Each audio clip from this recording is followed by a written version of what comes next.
Bismillahirrahmanirrahim. Assalamualaikum warahmatullahi wabarakatuh. Berjumpa lagi dengan saya, Pak Handoko, dalam kanal YouTube saya. Dalam video ini saya akan menjelaskan tentang cara menambahkan tugas di Google Classroom untuk guru gitu ya. Jadi hal pertama yang kita lakukan adalah kita harus memilih terlebih dahulu kelas mana yang akan kita tambahkan tugas untuk minggu ini gitu. Nah, di sini saya contohkan 10 IPA 1, saya klik gitu ya. Kemudian di sini kita pilih tugas kelas Bapak Ibu. Tuh, kemudian di sini kan ada beberapa bab ya, kita sesuaikan. Misalkan kita itu sudah memberikan anak-anak materi ya, seperti yang Bapak Ibu lihat dalam video sebelumnya, yaitu materi tentang sebelum mengenal tulisan. Nah, kita itu ingin menambahkan tugas. Tidak mungkin kita hanya mengajarkan kemudian anak-anak mendengarkan kemudian mempelajari hal itu tanpa kita evaluasi gitu, seberapa pemahaman mereka gitu. Kita bisa membuat tugas kelas gitu. Caranya gimana nanti sama baru harus klik tombol buat yang ada simbol plus dan ada kata-kata buat ini, klik. Kemudian Bapak Ibu pilih, ini ada dua ya, ada tugas kuis, ada tugas biasa gitu ya. Kalau misalkan tugas biasa itu kita itu biasanya akan menggunakan seperti file LJK gitu ya, lembar jawab siswa gitu ya, atau lembar kerja siswa LKS gitu ya, ELKS gitulah ya, atau elektronik lembar kerja siswa gitu dalam bentuk digital. Kemudian kalau tugas kuis ini biasanya sih lebih ke menjawab pertanyaan-pertanyaan gitu ya, multiple choice gitu ya, atau pilihan-pilihan ganda gitu. Nah, nanti akan saya contohkan. Yang pertama adalah membuat tugas biasa terlebih dahulu Ibu. Nah, di sini kan ada judulnya ya, misalkan sama juga judulnya tugas mandiri, misalkan tugas mandiri materi sebelum masa aksara. Nah, kemudian opsinya setelah ya kalian membaca modul tentang materi sebelum ini belum sebelum masa praksara, sebelum mengenal tulisan gitu ya, saya kepikiran masa praksaranya. Mengenal tulisan, maka jawablah beberapa pertanyaan pada ELKS, lembar kegiatan siswa, atau LJK juga boleh gitu ya, di bawah ini.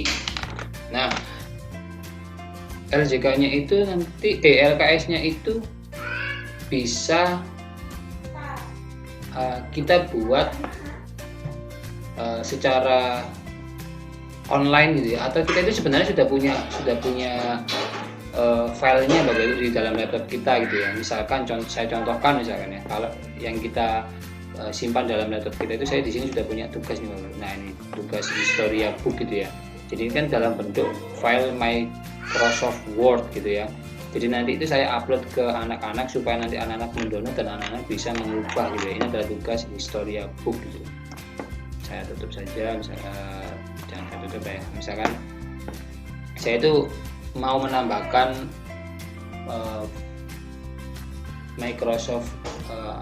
file Microsoft Word yang di dalamnya itu ada panduan atau pertanyaan-pertanyaan gitu ya.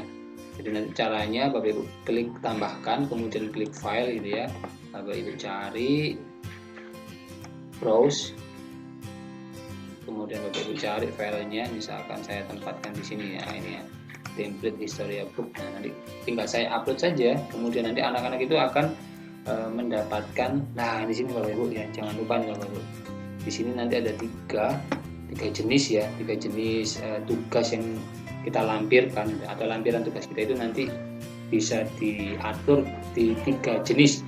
Yang pertama adalah siswa dapat melihat file, artinya nanti siswa itu hanya sekedar membaca saja, dia tidak punya wewenang untuk mengubah gitu ya, mengubah isi daripada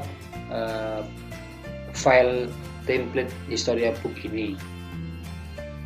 Jadi yang dimaksud mengubah itu bisa menambahkan, bisa mengurangi isinya gitu ya. Kemudian yang kedua adalah siswa dapat mengedit file, artinya dia ini bisa menambahkan, bisa mengurangi daripada file aslinya Bapak Ibu gitu ya. Ketika nanti mereka diberikan kewenangan untuk mengedit file. Dan yang terakhir adalah buat salinan untuk setiap siswa. Nah ini biasanya opsi yang saya pilih itu yang nomor 3 ini Bapak Ibu. Jadi nanti setiap siswa itu akan kita buatkan salinan gitu ya. Jadi misalkan template Historia Book ini meskipun di sini tulisannya copy, tapi ini kan dia menjadi master gitu ya. Dia ini menjadi file utama kita, file induknya gitu ya. Kalau misalkan semua anak memiliki wewenang untuk mengubahnya, wah bisa gawat juga Bapak Ibu gitu ya. Misalkan si A mengubah, kemudian nggak lama si B mengubah, akhirnya nanti kondak-kandik terus gitu ya. Biasanya saya gunakan adalah saya itu buat salinan untuk setiap siswa. Jadi nanti di dalam Google Drive-nya masing-masing siswa itu akan kita kopikan gitu ya. Jadi setiap anak-anak itu memilikinya satu persatu gitu. Dan nanti mereka juga akan mengedit ya punyanya mereka sendiri gitu ya. Nah ini kalau misalkan LKS-nya itu dalam bentuk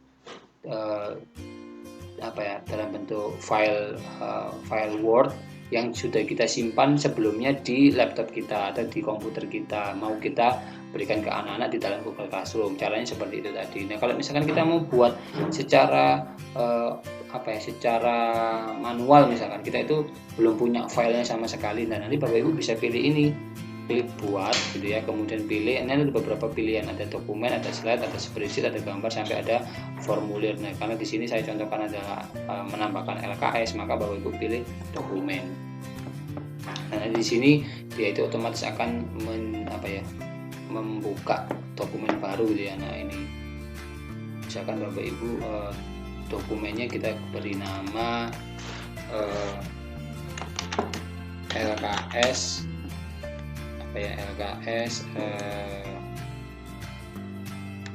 masa sebelum mengenal tulisan. Kemudian di tengah ya judulnya kita taruh tengah, tuliskan tugas mandiri misalnya. Kita enter dulu, kemudian kita bold gitu ya. Nah kemudian kita enter lagi, kita rata kanan kiri gitu. Nah kemudian kita berikan perintah saja, yaitu jawablah beberapa pertanyaan di bawah ini dengan tepat dan jelas misalkan. Ini adalah perintahnya Bapak Ibu. Nah, kemudian kita baru tuliskan soalnya gitu ya. Kita tuliskan soalnya.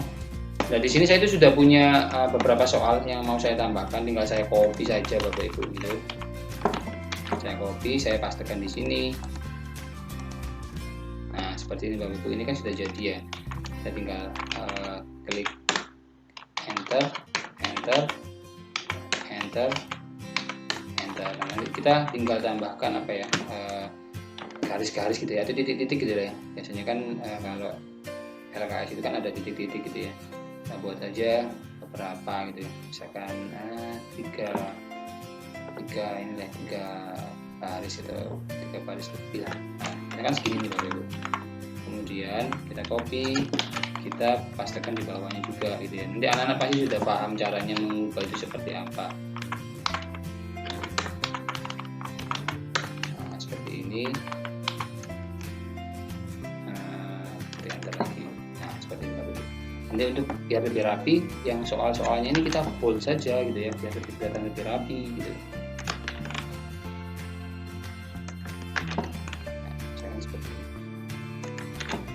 Sampai sini sebenarnya sudah selesai nih Bapak Ibu ya. Sudah selesai. Nah, cara berikutnya gimana? Di sini tuh otomatis sudah tersimpan Bapak Ibu di sini. Meskipun ini kan belum ada judulnya ya, karena kan dia ini belum kita refresh gitu ya. Nah, ini kan kita sudah dapat. Nanti kalau mengecek apakah dia sudah tersimpan atau belum, karena Google dokumen itu dia otomatis melakukan proses penyimpanan jika Bapak Ibu terhubung ke servernya gitu ya. Jadi kita refresh dulu, dan nanti akan ini ya, kita tinggal edit saja. gimana ya, oh ini ya, kita edit lagi ya, saya edit dan nanti pasti di sini sudah ganti ya, bener ya, kita ganti. Dan nanti pilihannya apa? Pilihannya adalah pilih yang buat salinan, jangan yang jangan yang pilihan siswa dapat melihat file atau siswa dapat mengedit file, tapi pilih yang buat salinan agar nanti file utamanya atau file induknya ini itu tidak diubah-ubah gitu ya. Jadi ini tetap bisa kita gunakan untuk kelas yang lain atau untuk tahun depan misalkan gitu ya. Kalau kita mengajarkan materi yang sama di tahun depan, kita bisa gunakan lagi seperti itu Bapak Ibu. Kemudian ya kalau misalkan kita punya LKS-nya sendiri, kita punya LKS-nya itu buat secara online gitu, secara buat langsung lah. Kemudian kita fokus di bagian sebelah kanan nih Bapak Ibu. Sebelah kanan ini kan ada untuk ya, ini kalau misalkan tugasnya itu untuk satu kelas ya kita pilih satu kelas saja. Tapi kalau misalkan nanti sebenarnya untuk beberapa kelas tetapi jadwal mereka itu berbeda-beda, maka dari itu kita harus buat satu persatu Bapak Ibu. Kita tidak bisa langsung kita peruntukkan untuk banyak kelas gitu ya. Kenapa? Karena jadwalnya kan berbeda. Maka dari itu kita tidak bisa memberikan tugas ini secara bersamaan. Jadi kita harus membuatnya terpisah gitu ya untuk setiap kelas. Kemudian untuk bagian ini, nah sama juga, apakah kita berikan tugas ini untuk semua siswa yang ada di dalam kelas 10 IPA 1 ini atau hanya beberapa siswa saja, mungkin karena dia ini tidak ikut ulangan misalkan, atau ulangannya itu dapat nilai di bawah KKM sehingga dia butuh tambahan nilai dengan cara mengerjakan tugas misalkan. Nah kemudian poinnya ini adalah poin maksimal gitu ya. Berapa sih poin maksimal yang bisa didapatkan oleh anak-anak? Di sini secara pengaturan bawaan atau default itu diberikan 100 oleh Google Classroom gitu ya. Nilai maksimal adalah 100. Kemudian tenggat ini adalah batas waktu pengumpulan tugasnya. Nah, kalau untuk ini sih kita kembalikan ke Bapak Ibu semuanya gitu ya, karena yang tahu Bapak Ibu. Apakah nanti misalkan nih, ini kan hari Rabu gitu ya, tanggal 24, apakah kita itu mau memberikan tenggat waktu 1 hari saja, maka pilih aja tanggal 25 gitu ya. Atau kalau misalkan enggak lah, kalau tanggal 24 kalau sehari saja itu terlalu berat bagi anak-anak, mungkin karena tugasnya juga yang lain juga banyak gitu ya. Jadi kita berikan dispensasi, misalkan waktunya 2 hari, ya udah pilih aja tanggal 26 gitu ya, yang 2 hari berikutnya dari tanggal hari ini. Kemudian saya contohkan misalkan besok di tanggal 25 gitu ya. Dan untuk waktu ini bisa diisi bisa tidak ya, di sini kan ada keterangan opsional, tapi biasanya sih saya berikan waktu sampai jam 9 misalkan, kita isi 21:00 gitu ya. Nah ini adalah kita sudah punya batas waktu tenggatnya. Nah kalau misalkan anak-anak itu kalau mengumpulkannya telat gimana Pak? Apakah masih bisa mengumpulkan? Masih bisa Bapak Ibu.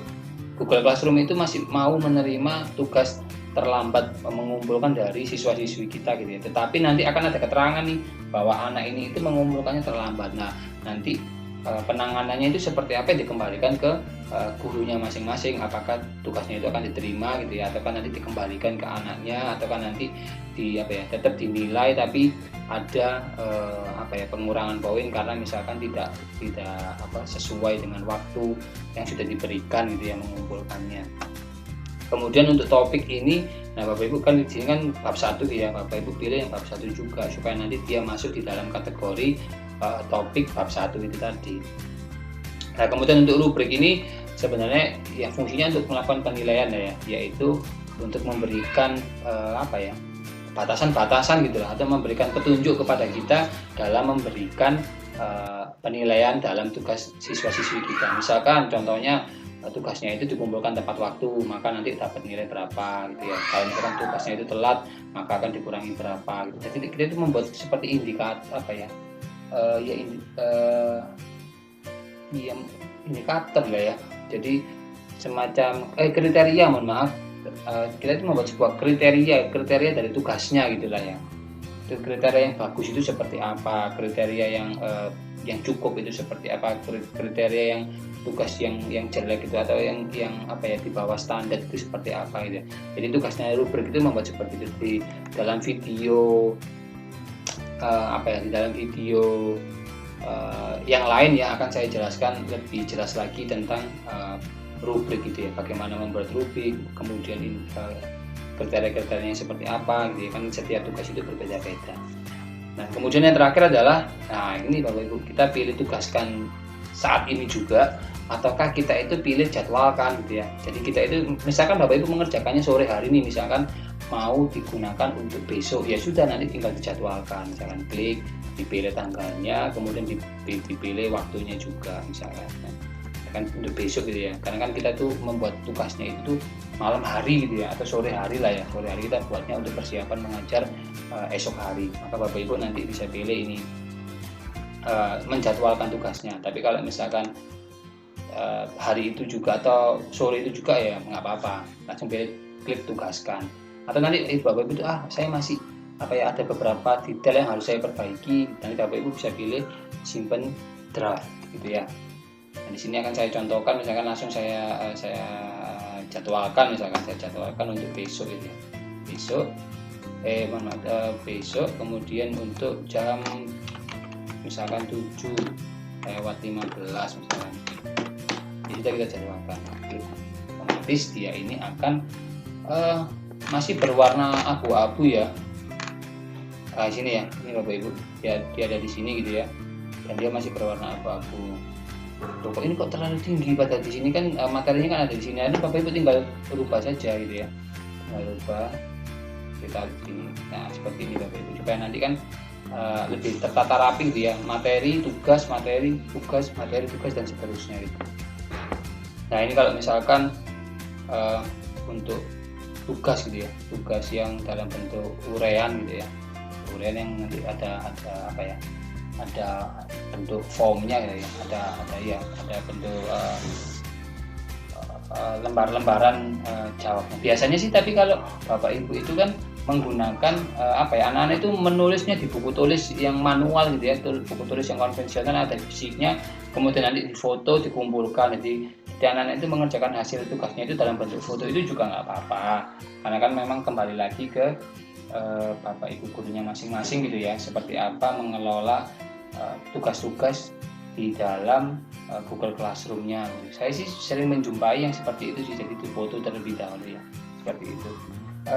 Saya rasa cukup lah ya penjelasan saya tentang cara menambahkan menambahkan tugas di Google Classroom ini untuk Bapak Ibu guru gitu ya. Jika nanti ada yang mungkin kurang dipahami, atau mungkin ada sesuatu yang kok nggak seperti ini ya pengalaman saya, nggak apa-apa, Bapak Ibu nanti bisa tambahkan di kolom komentar, Bapak Ibu sampaikan kepada saya gitu ya, melalui kolom komentar itu. Nanti pertanyaannya seperti apa, tanggapannya seperti apa, saya akan sangat senang untuk menanggapinya. Kemudian saya juga mohon maaf jika ada kekurangan dalam penyampaian dan juga cara saya menyampaikan materi ini. Saya mohon maaf. Akhir kata, Assalamualaikum warahmatullahi wabarakatuh. Salam Historia.